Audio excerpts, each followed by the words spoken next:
नायकाची भूमिका असो किंवा खलनायकाची भूमिका, विनोदी अभिनेत्याची भूमिका असो किंवा चरित्र अभिनेत्याची भूमिका साकारायची असो, आपल्या अत्यंत कसदार आणि दमदार अभिनयानं अगदी सहजपणे या सगळ्या भूमिका साकारणारं नाव म्हणजे ओमपुरी.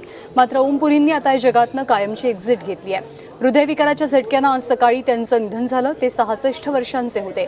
कूपर हॉस्पिटलमध्ये शवविच्छेदन पूर्ण केल्यावर ओमपुरींचं पार्थिव त्यांच्या वर्सोव्यातल्या घरी आणण्यात आलं. थोड्याच वेळात त्यांच्यावर अंत्यसंस्कार होतील.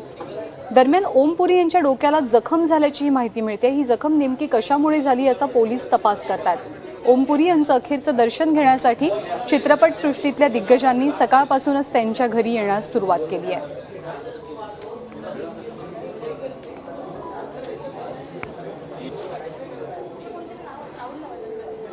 घाशीराम कोतवाल या चित्रपटाच्या माध्यमातून त्यांनी चित्रपटसृष्टीत पदार्पण केलं आणि त्यांचा हा दमदार प्रवास अखेरपर्यंत सुरूच राहिला.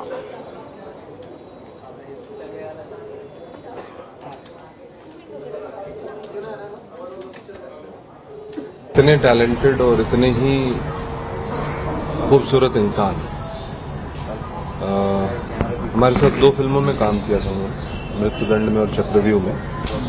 बट हमारे ताल्लुकात फिल्मों से भी ज्यादा आपसी थे.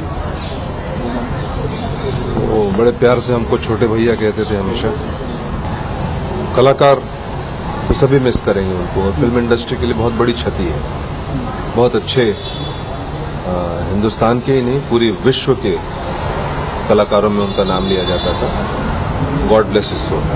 एक क्षति ऐसी है कि जिसकी पूर्ति हो नहीं सकती. मेरी ओमपुरी की एसोसिएशन 43 साल पुरानी है. जब वो 1974 में FTII में एडमिट हुए थे, मैं उनका वहाँ का सीनियर हूँ. एक एक लम्हा मैंने उन्हें आगे बढ़ते हुए देखा है. एक एक सीढ़ी मैंने चढ़ते देखा है उन्हें बुलंदियों की.